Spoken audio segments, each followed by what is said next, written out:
Well, I got news for you. The very people promoting this really don't really want those kind of children around. Their children.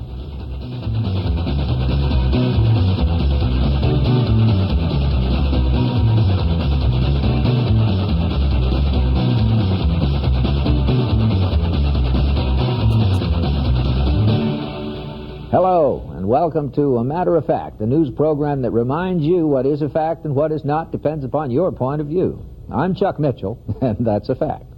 Here's more facts. It's 1993. It's President Clinton. The national debt is bigger than ever, and the more things change, the more they stay the same. Since 1980, the rich have got richer, most of them, not by refining or inventing new things, but by dismantling big things and selling the pieces. Since 1980, the poor got poorer. And much to their dismay, a lot of workers, including the white-collar kind, found themselves on the street. Factories closed, pension funds petered out, social services dwindled, and there was rural neglect and urban decay. Well, all of this affects how we live, of course. And nowhere is the effect more sad and more predictable than in our public schools. And that's what we're going to talk about today. Our public school system is rooted in the common school reform movement of the mid-1800s. Common schools gradually replaced a patchwork of pay schools for the rich and charity schools for the poor. Now, according to historian Joel Spring, the reformers stressed teaching a common moral political creed as a means of eliminating crime, poverty, and social unrest, and providing for equal economic opportunity. And working men's parties argued that education was a means of protecting themselves from political and economic exploitation. They all agreed that a common education was necessary to eliminate the distinctions between the rich and poor. That meant a free public school system where everyone could get a good education. Wisconsin adopted the idea more quickly than some other states, but it was a struggle. And without grassroots political pressure, the system would never have developed. Over the years, the public school system has served our democratic nation well, but it has always served some better than others. And now, in the 1990s, comes the idea that we privatize our public schools. The proponents of privatization do not call it that, however. They call it school choice. Well, is it a good idea, or is it a return to the old-time pay and charity schools? School choice advocates suggest that the inequities so apparent in our schools will disappear if we turn public education over to the private sector and treat schools as a business where education is a product subject to free market forces. Parents would send their children to the school which offers the best education. Parents would get education vouchers and use them to send their children to private choice schools. Now, these vouchers are public school taxes, of course, your cash and mine. Teachers and others who are committed to public education warn that school choice takes public funds and support away from the public schools that desperately need them. So, if you think that Wisconsin has a free public school system where everybody can get a good education the way it's supposed to be, well, maybe it's time for a reality check. Hi, my name is Jackie Boynton. I've lived in Milwaukee for 15 years, and I recently moved to Shorewood. My son was enrolled in Milwaukee Public Schools for 9 years, and we decided to send him to a suburban high school. I am very aware of the problems within MPS, and I wholeheartedly support a change in the system. I have carefully followed the choice debate.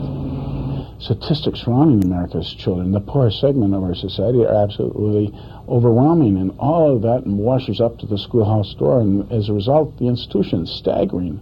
And then when they come out of schools and can't read and write, we better find out why not.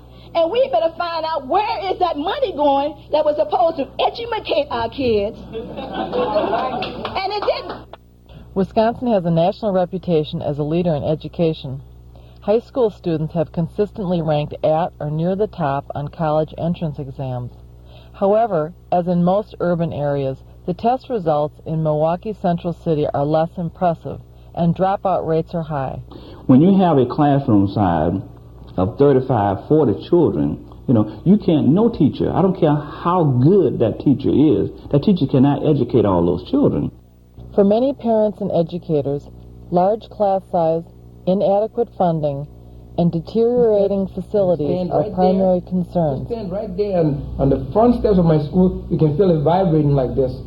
And that's the boiler room, the whole thing is vibrating. He's over 80 years old. Space. I have taught in a hallway with small groups of children, and that's not fair. Alex Molnar is a candidate for Wisconsin's State Superintendent of Schools.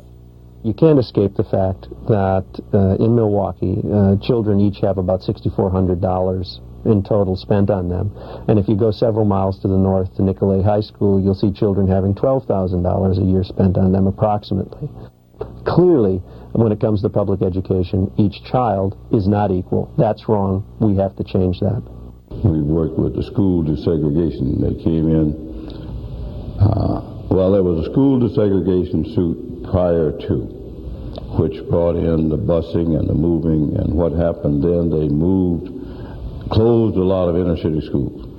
So they bust most of the black children, bust very few white children. Yeah, we're under court order to desegregate Milwaukee public schools.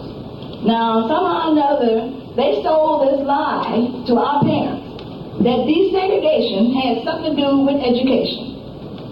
Now, the court order said desegregation. There was nothing in that order that said anything that you had to educate them. It just said you had to desegregate because some schools in Milwaukee were predominantly black, and somehow the feeling was if it's predominantly black, then that's why those kids are not doing well because they're all black. So, if we can kind of do something about all this blackness and get them desegregated and mixed with white kids, then by osmosis, they all going to be intelligent young kids. I don't want to resegregate the city. I'm not one of those that believe that maybe integration is something that is catch-all for everything. But if you don't learn to live with each one of us, how do we advance? They keep saying we're the melting pot, but we're not. We're in the pot, but we're not melting. Across the nation, in Houston, Atlanta, Milwaukee, San Francisco, and other cities, a web of conservative foundations and think tanks have propelled choice to the forefront of educational reform. The Bradley Foundation in Milwaukee gives $26 million in grants annually and has sponsored research groups, surveys, and reports in favor of choice. Michael Joyce, president of the Bradley Foundation, is also chair and a founding member of the Philanthropy Roundtable, a network of conservative groups that coordinate giving. We asked Joyce about the Bradley Foundation. We've had many different involvements in the choice movement over the past 7 years. The first one was funding for a major study conducted by John Chubb and Terry Moe at the Brookings Institution. Politics, Markets, and America's Schools is the Bible of the school choice movement. Chubb and Moe wrote, "The school's most fundamental problems are rooted in the institutions of democratic control." They believe that struggling, democratically controlled public schools should be replaced by schools that operate within the free market. Conservatives have found a charismatic spokesperson for school choice. Annette Polly Williams is a Democratic legislator and a one-time welfare recipient. We have got to be the one to save our children, and nobody else can save them but us, and you can ask for all the money in the world, but money is not right now what our children need. What our children need is for somebody to love them. Somebody to love them. Representative Williams fought for 5 years to pass legislation for the choice experiment in Milwaukee. She overcame opposition from the organized educational establishment and managed to get it in. And I became convinced she was right. So did a lot of other people that had opposed it. The fundamental question is, should our tax dollars be channeled into private schools? Now in its third year, the Milwaukee Parental Choice Program has funding for up to 1,000 students. Choice students can attend non-religious, non-profit private schools. We were approached to be a choice school. We were a community school. The parents really couldn't afford to keep the school going, so they had to have different mechanisms in keeping the school going. Choice was one of those mechanisms.